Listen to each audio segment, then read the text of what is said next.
Welcome back to the Speaking and Communicating podcast. My name is Roberta and I am your host. If you are looking to improve your communication skills, both professionally and personally, this is the podcast for you. Please remember to subscribe, give a rating and a review by the end of this episode, which I'm sure that you will greatly benefit from. Because today I am joined by Tammy Haddad. She is an elementary school teacher.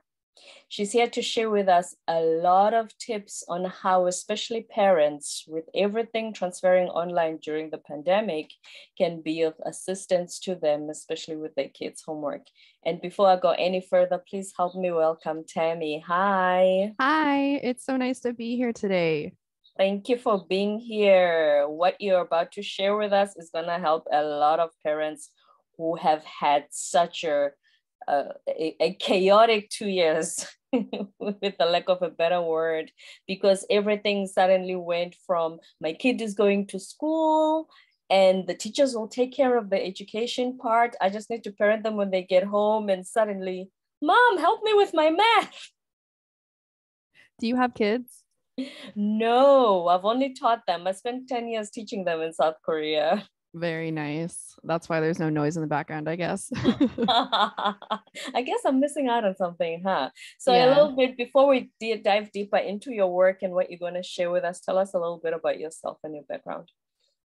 Sure. So I have experience teaching all grades, but my main grades that I work with are like that preteen age.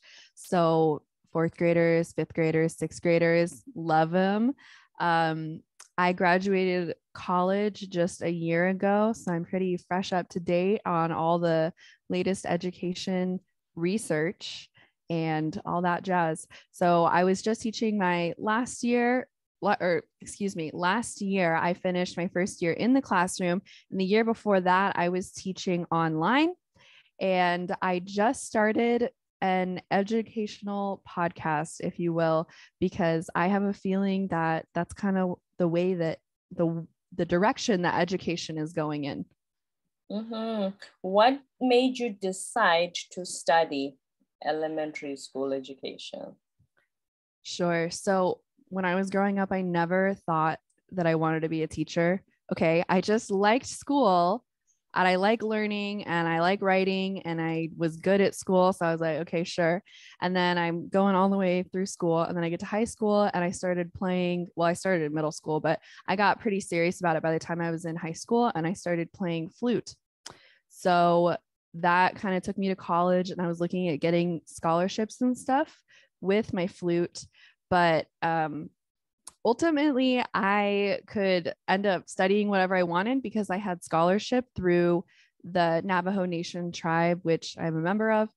So I decided to switch to music education. Well, actually, I started off as music education, but then I was kind of thinking, I want to be able to have access to more jobs by the time I graduate instead of just the music teacher role. So that's why I went into elementary education. And shout out to my second grade teacher. She used to play guitar for us and sing us all of these songs about skip counting. And to this day, they're still in my head. So I was like, you know what? I can teach music whenever I want in my classroom. Mm-hmm. So that's what led me to elementary education. It actually does give you that flexibility, huh? And actually, in fact, when you have music in a class, it makes it more fun. Just like you just gave a shout out to your teacher. Because I remember when I first came to Korea, you can't just have a lecture style type of a classroom when you're teaching children. There must be a song, there must be a game, there must be an activity, something for them to be fun. Yeah, so that's obviously gonna help a lot with your classrooms. So you recently graduated, which means a year ago, obviously, which mm-hmm. means that the first 2 years when kids were taught to, there was that whole lockdown, stay at home, teachers are going to teach through Zoom.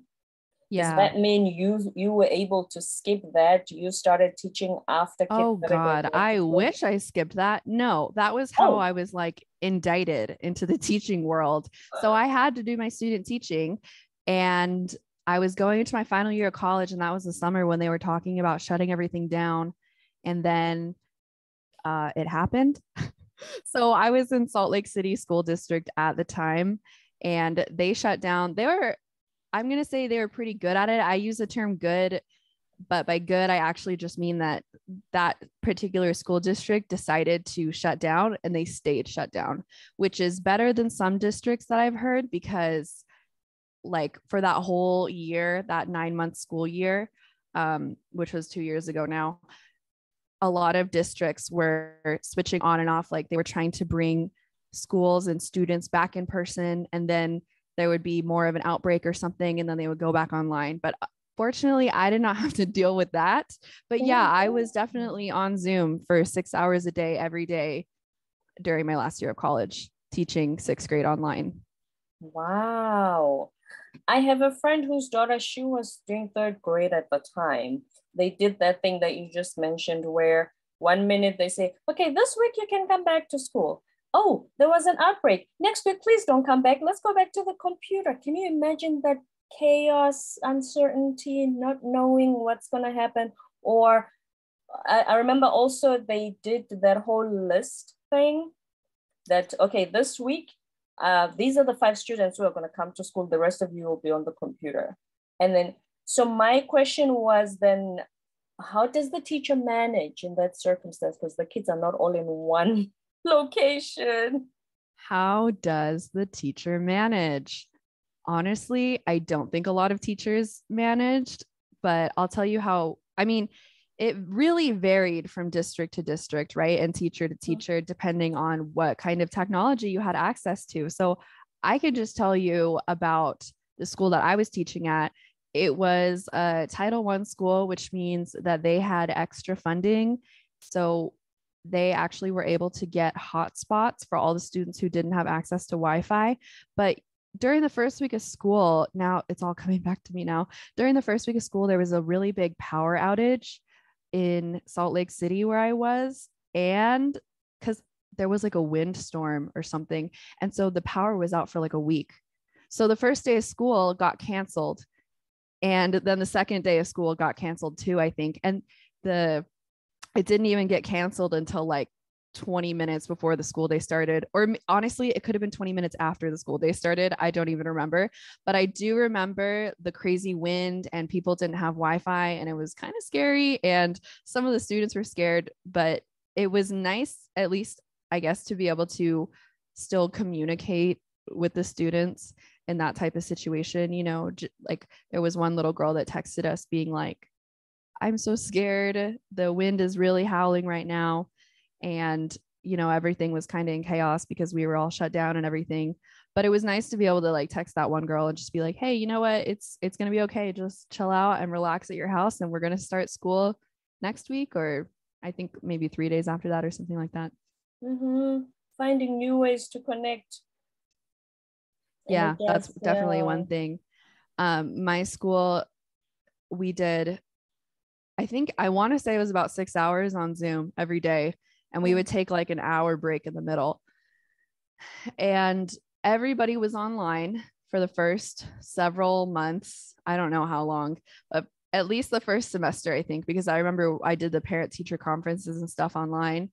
And then, so that really wasn't too difficult having all the students online. I mean, it was difficult in a way, but not compared to the second semester then, where we went hybrid. So half of the students came in person and then half of them stayed online. So that one, we were lucky at my school that I was teaching at, because we had the staff, because they had we didn't get paid, 3 student teachers. So we're basically just like really qualified volunteers that were helping out. And then we had 4 6th grade teachers for about 90 kids. So that's like 7 adults for 90 kids. And that's not a bad ratio. So that way we were able to have 2 adults in every room, and one person controlled the Zoom camera and the online chat. And then the other one of us would actually teach the lesson in person to the kids that were there. And we had to sit at their desks 3 feet apart and put up like these plastic barriers between each of the students that we held to their desk with binder clips. With the social distancing. Yeah. Yeah. So before we get deeper into that, shout out to the Chicago Public Schools system as well. They had, I think, funding for families who did not afford computers and Wi-Fi during that period as well. I used to see the banners and ads, so they did that. And now let's come to, first of all, like you said, you were student teachers. Did any of the teachers get trained on how to conduct a Zoom class when this started? Do you know anything about that? I know you were still in college, but. Yeah. Well, I was really in the classroom teaching by the time it happened. And no, we were figuring it out right alongside them the whole time, like how to use Zoom and stuff. I was working with these teachers that I think they knew what they were doing. I thought I was under the impression like Zoom is a pretty user-friendly program. So it wasn't exactly like we needed training on Zoom. Well, I'm really just a strong proponent of, I don't think the school day should be held on Zoom. Like, I don't think that there's a way that you can have a Zoom call and be teaching kindergarten like that, just like the way that you would have done when you were at home. And I mean, do you? I just don't see a way. I know there's more and more research coming out about it, but it's just not the same. I'm curious about several things. One, how do you keep, listen, I've taught them, they're cute and everything, but they being in person, there's always a way and a system to keep the class under control, even though they participate and you want them to be free and open, but there's a system, there's an order in the classroom. How do you maintain order on Zoom? Are they even concentrating? The answer is no. The other thing is, on a computer screen, like I'm talking to you now, there's other things on my top screen that are popping up, and I'm a grown up and they're distracting me. Imagine being a kid.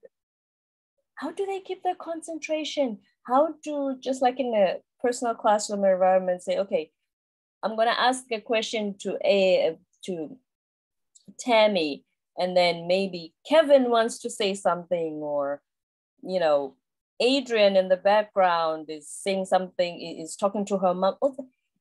There's just so much going on. I cannot imagine how they managed.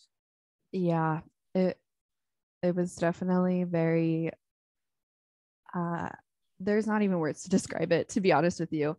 It was an experience like no other. And I was going to say, to answer your question, no, they're not paying attention. What I've heard about kids is the number of years that it takes, or not that it takes, the number of years, like the age of a child. So say like a kindergartner is like 5 or 6 years old, their attention span is 5 to 6 minutes long. Wow. And then when you get up to like, and I don't know if that transfers on into like teenagers. I don't think it does. I think middle school, they say about 12 minutes, which is the age of a middle schooler. So, but like my grade, 5th grade, they can pay attention for about 10 minutes. And then after that, they need a little break. That's not to say like do something else. Yeah, just a little something. And we would try to do stuff like that on Zoom, but I honestly felt like a fool in front of the camera trying to be like, hey, everybody, turn your cameras on. Let's do some squats together. Like in the classroom, I don't mind doing that. But when I was having to do that in front of my webcam, like I was living in an apartment at the time in like downtown Salt Lake City. So I was like alone in this apartment doing squats, like trying to act like happy and stuff. Like, and you need to make it fun. Kids will follow you if what you're doing, you look like you're having fun as well. Yeah. Yeah. But it was definitely hard to look like I was having fun. And another thing is homework now. They're on the screen, and as a teacher, you assign them homework. How does that work? Assigning homework online and checking if they did it the next day. Yeah. Well, as an educator, my professional opinion is I don't really believe in homework. I don't think it's that great. I don't really care to assign it. If I do assign homework, it's math homework. Research has shown that the only kind of homework that's really beneficial is math homework, and it's just because it kind of helps you remember what you learned. But other than that, like in our current school system, when kids are at school all day, I just don't really think they need something else to do when they get home, unless it's something pretty quick and short, like a math review. That makes sense. Yeah, And and then more you master, the more you practice. yes, exactly. Mm. Or like, I definitely think kids should be reading at home. Like I would say, I would tell them go read a book for 30 minutes or like go read a book for an hour or something like that.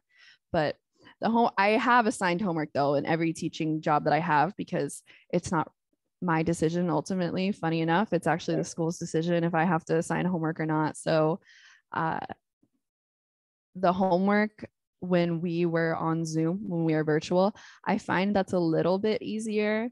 But I just wonder what it's like for a kid trying to use some of the software that we use, like Microsoft Teams or Zoom is, I mean, like I said, I think Zoom is pretty easy, but Microsoft Teams is like, it's for adults. And I know they use Microsoft Teams like in second grade, and that just seems outrageous to me. Do the parents get involved in helping them log in and, is your teacher here? Look at your classmates. This is what you click in order to speak. This is where you mute yourself. It just depends, I guess. I would imagine if they're in kindergarten, their parents pretty much have to help them. When I was teaching fifth and or sixth grade, I did do some fifth grade online, but that was when we were allowed to be back in school. When I was teaching my own class in fifth grade, we all were in the classroom. But if a kid showed symptoms or something like that, they'd have to quarantine for 7 days, and they wouldn't just get to stay home from school. I would have to, that's when it was very difficult for me. I would have to create a Zoom just for this one child to be with my class. And so I'd be teaching the rest of my 29 students in person, and then I'd have one Chromebook of like one student watching me. And it was really hard. I would have to get like, I didn't have any help or anything in the classroom. And it's already, I mean, I kind of think you need 2 adults in there anyway with 30 kids, but to have them one online. So I would just have some of the students help me, and kids are amazing. My students were amazingly helpful and so good at using Zoom by that point. So good. Because the reason I ask about the homework issue is, first of all, how parents, okay, if there's a parent at home, that's understandable, but I'm wondering parents that actually had to go to work. When you drop your kids off at school and then you go to work, and you'll see them when you come home from work and they come home from school. What happens in the last 2 years? Now the kid is home needing help from the parent, but the parent has to go to work. Yeah, I don't know what happens. I've had that thought as an educator. Things really changed after the pandemic, because during the pandemic, it was difficult for students to get online if they didn't have that support from their parents. So I think a lot more students ended up missing school. Then by the next year, 2021, when we were going back into school again, what I noticed in this last school year is that there's chronic absenteeism. So just absences galore, absences everywhere. I had a student who missed a third of the school year. And I mean, he was a smart kid, but missing a third of the school year, what? And he just gets passed on to sixth grade. And that was the most extreme case, right? But I had many students with upwards of 20 absences in the school year, and that's not on par with years before the pandemic.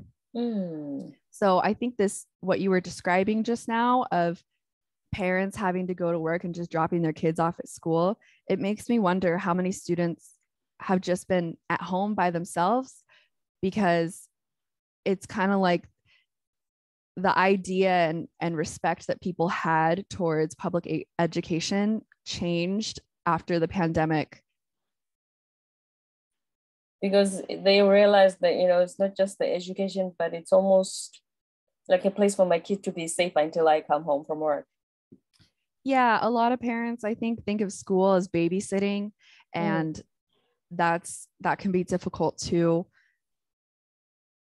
because parents, if they're just taking their kid to school because they have to go to work, then it's kind of like, I wish that more parents would realize that school, parents and students, just everybody, I feel very thankful for my education, and I wish that other people really valued the free public education that we are able to get in America and, other countries, but I speak about America because that's where I live. Right. Yeah. I mean, I'm sure that they do appreciate, but I just think in the last 2 years that there's just been so much that they've had to deal with. They never had to before, when kids were just going to school and coming back home. Yeah. And now let's talk about we've talked about the homework. Now I'm wondering, how did you grade as a teacher? Through Zoom. Through Zoom? Mm-hmm. Did they submit anything electronically, or did they used to show it on the screen and say, hey, teacher Tammy, this is what I wrote? How does it work? There's a bunch of different ways you can do it. When I worked in Salt Lake, we would have them take pictures of their homework sometimes and send it in. And honestly, that's kind of silly because the paper is blurry and the webcam quality isn't that good. So it's kind of like, what am I even looking at? But it's more of a school is a lot of just being able to turn stuff in on time. So that's one part of it that I still think, meeting a deadline, that's definitely something that you need to practice to be successful in the future. There are other ways to do. So we use Canvas software. There's a lot of educational technology software, and I'm pretty sure that whole realm of business is really booming because everybody's all about the educational technology. But I mean, there's a plethora of websites where you can send something out to your student and tell them to just send it back to you, like Go Formative or Google Drive. You could just have them do it on Google Classroom, just to name a few. All right. So there is a system and a way for you to see whether. Mm-hmm. Did you get involved in any testing before they go to the next grade to see if they understood things in the current grade? Yeah, we have standardized testing, but the standardized testing, it's more like a report on the school, and it doesn't actually affect the student's grade. So, and maybe I'm not the best person to talk to about this, but I don't know what a student has to do to get held back. Because like I said, I had a student who missed a third of the school year. And then I had other students that I had students that came to me at the beginning of the year in 5th grade that were reading at a kindergarten level. And 5th grade? Yeah. Well, actually, I'll say, I think it was about at least 10% of my class was in the bottom third nationally of readers. I'm not trying to not say bad stuff about my students. They were awesome, and we made a ton of improvement that year. I was so proud of them by the end of the year. Yeah. And I understand why they would be behind too, because of the pandemic, but it's not really fair. The test that I had to give them, the standardized tests, it was not fair because they missed a whole year of school. So they were so behind. Yeah. So yeah, if that answers your question, we did do standardized testing, but it's just a report for the school and how the school is doing. Right. So hopefully from now on, life is going to get back to normal, and whatever positive things that were invented and systems that were created in order to cope, we can take those along as we go forward. Yeah, definitely. Like I said, the business of educational technology, not only is it super blowing up right now, but it's really beneficial for a lot of people. Like even us right now, we're talking over Zoom. I don't think that this would have happened before the pandemic. Right. I don't think people would have been like, hey, well, we did a little bit like with Skype and stuff, but it's definitely different now. And one really big positive I've seen out of this thing is, so in Nevada, which is where I am now, they came out with computer science learning standards for K through 12 students in 2020. I don't know if they were working on that before the pandemic. I'm sure they had to have been, because it's a very extensive guide or extensive standards, I guess you could say, about computer science learning standards. But I think that is so cool and important, like even for those little kids like that, kindergarten, 1st grade, to start learning stuff about technology, because that's just how the world works these days. Right. And they are really good at it. I don't know how it is in your family, but my young nieces and nephews know more technology than I do. Absolutely. Right. Now let's talk about your website. Okay. Cozy Rainbow. So how did that get started and why did you name it Cozy Rainbow? Cozyrainbow.org is my website. So I am a podcast addict. I think I started listening to podcasts when I was in college because I had this it was okay. I don't want to say really boring, but it was definitely a boring job where I was doing paperwork all the time. So I would listen to a podcast while I was working. So I just really grew to enjoy them. And then teaching, probably in the first month of school, one of my students asked me, are we going to be learning about podcasts this year? Or like, are we going to be listening to podcasts in your classroom this year? Was I it was like, because what? you were listening to them and listening to the podcast in front of them too? No. How did So that I told you come I listened to podcasts in my own time. So then I about? started teaching fifth grade. I never listened to a podcast in the classroom, never mentioned it. No. We're doing like reading, writing, math, all the traditional school stuff Right. that the principal and everybody is telling me to teach. So I'm doing that. And yeah, so I asked my students, is there anything you want to learn this year in the beginning of the year? Because I'm like, I want to be a good teacher. I want to make sure I'm doing what my students like and trying to meet them where they're at. So yeah, this girl's like, are we listening to podcasts this year? And I said, I wasn't planning on it, but I'll look into that. And I said, where did you learn about podcasts? And she told me her fourth grade teacher used to play a podcast for them. It was a really popular podcast called 6 Minutes. And it's their tagline is like the most downloaded family drama in history or something like that. And I believe it. It's called 6 Minutes because it's 6 minutes long.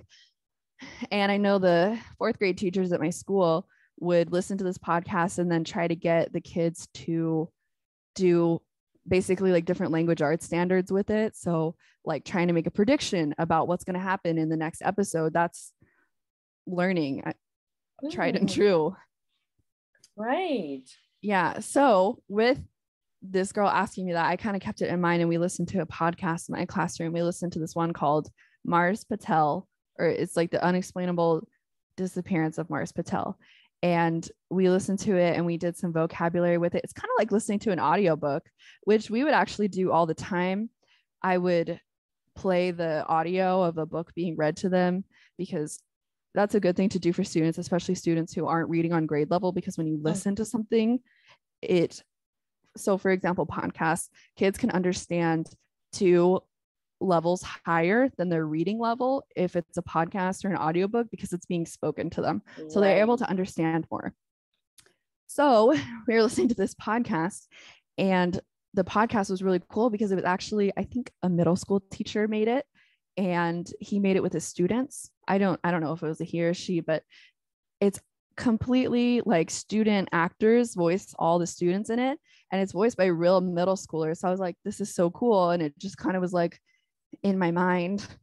And one of my coworkers had this, she had a social media account that had Cozy Rainbow in it. And she was kind of like, hey, you know what? Let's make this podcast. And that person is my season 1 co-host, Bianca. She was doing it with me for the first season. So that's kind of where the Cozy Rainbow name came from.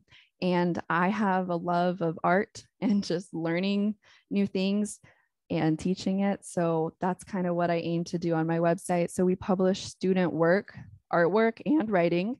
And I give like different little challenges on the podcast for students to do and listen to. And it's been a true delight to get this work from students all over the world. It's been really nice. Makes me smile every time. Wow. When did you get this started? So I hurried up and got it started at the end of the school year. So it's been, I think I bought the domain name in April. And I remember hurrying up to try and get my students to sing the intro song. I don't know if you heard it in the beginning of the podcast. I taught my students how to sing it. Yes, at recess. I wrote that little song on my ukulele and I asked them, I was like, okay, does anybody want to stay in for recess and be on my podcast? And so about 9 of them were like, yeah, of course. Yeah. Yeah. So I asked them, I was like, raise your hand if you like to sing. And so, yeah, it's like 9 of my old students singing with me. And it makes me happy to listen to it now too, because I just remember them. I'm like, oh, And for them to volunteer, that's really sweet. yeah. Oh, wow. And when they submit this art to the website, what is it that you do when you do an episode? What do you do with the art? Okay, so I just finished recording and it's going to be released on Sunday when we're talking anyway. So this is an episode. It's going to come out on July 10th. I don't know when you're going to have this on yours, but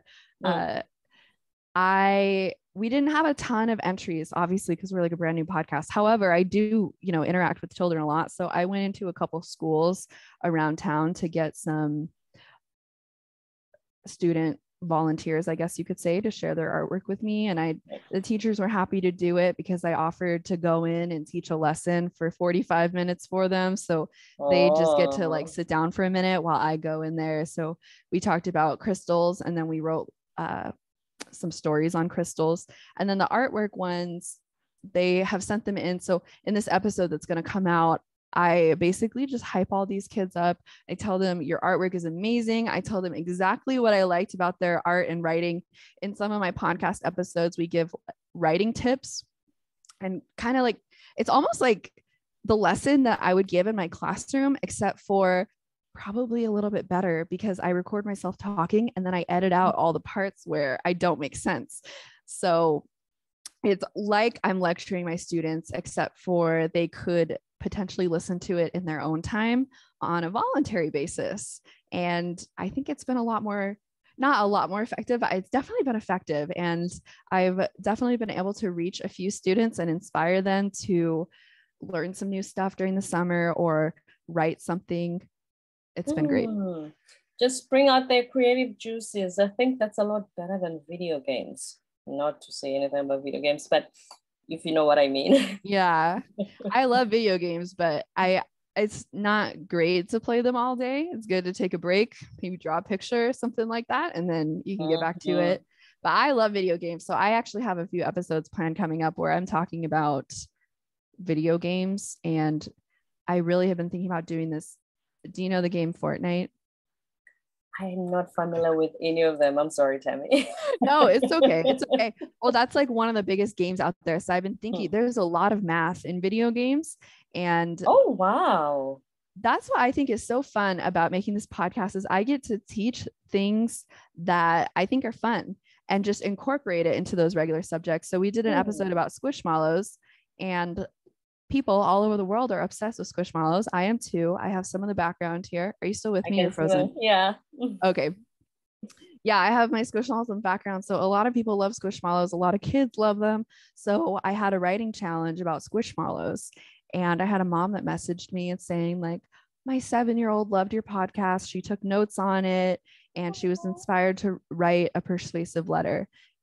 It made my day. It made my day.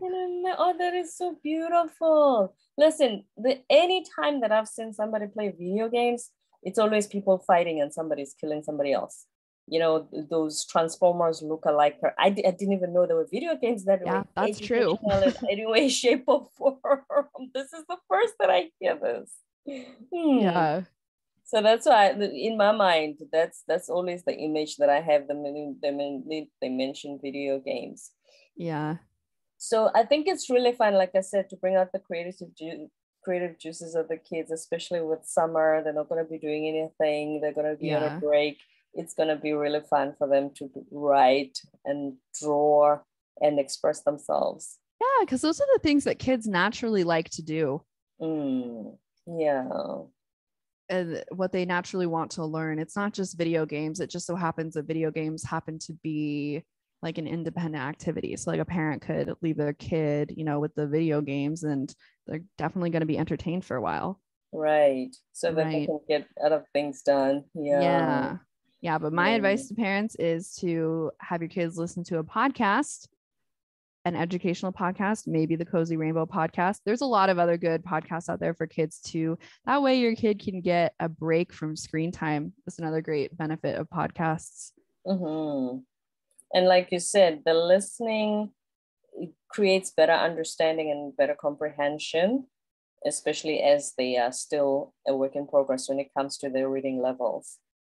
Yeah. And listening is a skill too that needs to be practiced in schools. Listening is an English language arts standard in every single grade, or at least elementary school, because I teach elementary school. So it's not taught enough. And I think podcasts are one way that we could really get to teaching listening, because how do you teach listening? You know, you think you learn how to listen on an everyday basis. I used to think that they, sorry to interrupt you, because I used to teach English as a second language. So it would be one of the ways, like you said, one of the ways in which we test them. So we test them through writing, listening, the oral, you know, the difference. So I used to think, oh, it's only because I don't remember much from me being in school during English class and having the listening one. I remember the oral so that you can do your Shakespeare, and obviously all the comprehension, the composition where you make up a story, and the language test and the poetry test and the literature test. So I don't remember much of the listening. Exactly. Yeah. You don't remember much of the listening. That's how, I mean, same for me. What you're describing, learning a second language, I mean, language acquisition is language acquisition, right? So the same way that you would learn a second language is the same thing that can help your first language. So I experienced the same thing when I learned how to speak Spanish. I mean, I started taking classes in middle school and I kept going till college. And when I did the best Spanish classes that I took, my Spanish teacher would make us listen to somebody speaking in Spanish and then basically fill in the blank. Like she would give us the script and then we would fill in the blank. And that's a great learning tool, because it's a way to teach kids how to take notes, and it's scaffolded notes. So scaffolded meaning like it makes it a little bit easier for them to take notes, right? Because kids can't write that fast, and they're not going to be able to catch everything in the one word. Yeah, but if it's just one word, it's a lot easier. And they can follow, comprehend while they're listening, and then they know where to fill it in on the paper. Yeah. Tammy, this has been amazing. The information you've shared with us has been really helpful. I'm sure any teacher or parent or even students that are listening will benefit, because, like I said, the last 2 years have really turned things upside down for us. I mean, we've been able to overcome. We've come up with new ways, new technology to help us. And so let's just take the positive from that. Any last words before I ask for your social media? No, I think you covered it all. Thank you so much for having me on this podcast. I really appreciate it. Thank you for being here. So tell us again what my socials. Cozy Rainbow. Cozy Rainbow. Yes. So my website is www.cozyrainbow.org. My Instagram is @cozyrainbownv. And I mean, that's pretty much it. I also started a YouTube channel. I started animating the podcast a little bit, but I only have 2 videos up right now. Maybe I'll have more by the time you post this. That would be awesome. Yeah, this should come in about 6 weeks. The animating part, I think, is really fun. You see, that's another part the technology is adding to education. Make it more fun. Because kids learn a lot better when they're having fun. And teachers have more fun when you're having fun, when the kids are having fun. So I'll just have fun. Woo! Let's all have fun together. Yeah. Tammy Haddad, the elementary school teacher who is revolutionizing learning by creating a fun way in which kids can learn and express themselves through their art. Thank you so much for being here. And don't forget to give a review and a rating and subscribe to the Speaking and Communicating podcast.